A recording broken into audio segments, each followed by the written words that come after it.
Yeah. One of his biggest supporters is Raheem Kassam, who was a senior advisor for Nigel Farage at UKIP. He's been helping to raise money for Tommy Robinson in the United States and spoke to me from Washington earlier this morning. I asked him about the contempt allegation that Tommy Robinson was still facing.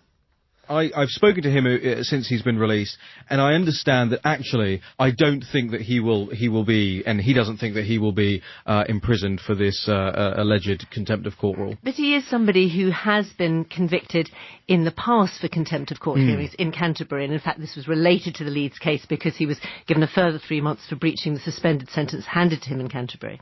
Yes, that's absolutely right. You know, this raises all sorts of questions that the Law Commission itself has raised as to whether or not the freedom to report on such cases, and of course a lot of people talking about other celebrity trials when it comes to the freedom to report on such things as well, whether that is in direct conflict with the freedom of the press, and especially under the European Convention on Human Rights. And so at this point in time, you know, his lawyers will be building a case to say that actually this is an antediluvian law. Well, that may well be the case, and there are plenty of arguments around contempt of court. But isn't that different from live streaming outside a jury trial, which under reporting restrictions could easily have derailed the trial? Well, you say easily. It actually takes quite a lot to impact a jury's decision. It takes quite a lot to impact a judge's decision. And when you watch that's for the judge to decide, isn't it? And it was for the judge to decide last time, and look how the judgment went down. It wasn't a proper judgment. And that was about the procedure of the case rather than the substance of it. He's still facing retrial on that, isn't he? But look, anybody can watch that video. It's still available.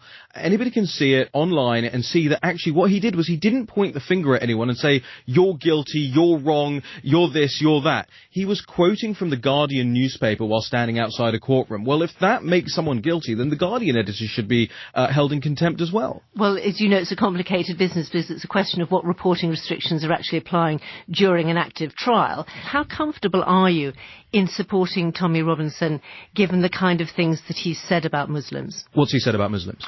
Well, for example, after the 9/11 attack, he said, every single Muslim watching this, on 7/7 you got away with killing and maiming British citizens. You had better understand that we have built a network from one end of the country to the other end, and the Islamic community will feel the full force of the English Defence League if we see any of our British citizens killed, maimed or hurt on British soil ever again. Sorry, I'm not sure what's contentious there. Here's what's the thing. Contentious? It sounds like a threat to every single Muslim living in Britain. I think it sounds like a defence. He's distanced himself from the... He said that the Islamic community will feel the full force of the English Defence League. But what was the full force of the English Defence League when he was talking about that? Well, I imagine if you're a Muslim person listening to that, you would wonder what it is. I mean, I was still a practising Muslim back then, and I didn't feel threatened by that. You see, here's the thing. There are significant numbers inside Muslim communities in the United Kingdom that support Sharia, that support female genital mutilation, that will not report terrorists in their midst. But there is also a significant portion within Muslim communities all across the country who want this extremism rooted out from within their midst. But you have to look at his past record. He says Islam is fascist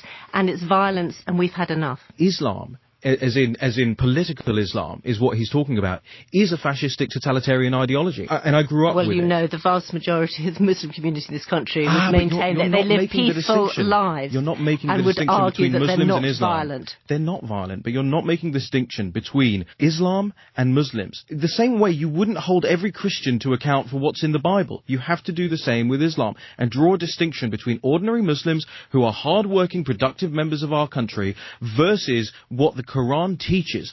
But these extreme views are being voiced by a man who has a criminal record. He's been convicted of threatening behaviour during a fight between rival football fans, common assault for headbutting a man on an EDL march, and other convictions from fraud and so on. I mean, why are you supporting a man with a record like that? Are you saying that you don't believe that people can change? I mean, that's the contention here. The contention is that a man cannot grow up not with a background like you or I, with a good education, who hangs out in Westminster. This is a working class guy from Luton who saw an injustice in his community. Do you plan to use this case to build support for the far right across Europe? We hear about Steve Bannon's plans for the movement. This is the BBC all over, the far right. There's nothing far right about us. You know, I'm a Muslim immigrant background chap from Uxbridge in West London. Steve is a Virginia Democrat. He was a Kennedy Democrat. We have no truck with ethnic politics. We have no truck with racialist politics. politics. We don't touch that stuff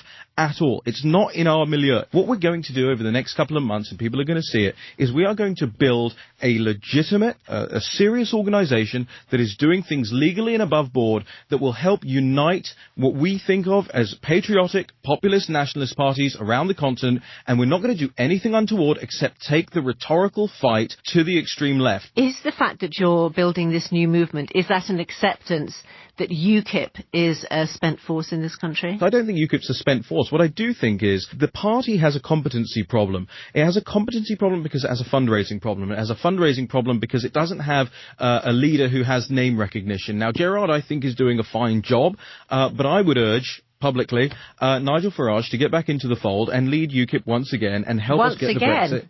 Absolutely, once again. How many times would that make it? Well, it could be 16 or 17 for all I care. If it needs to get done, it needs to get done. Raheem Kassam, many thanks indeed for talking to us. Thank you.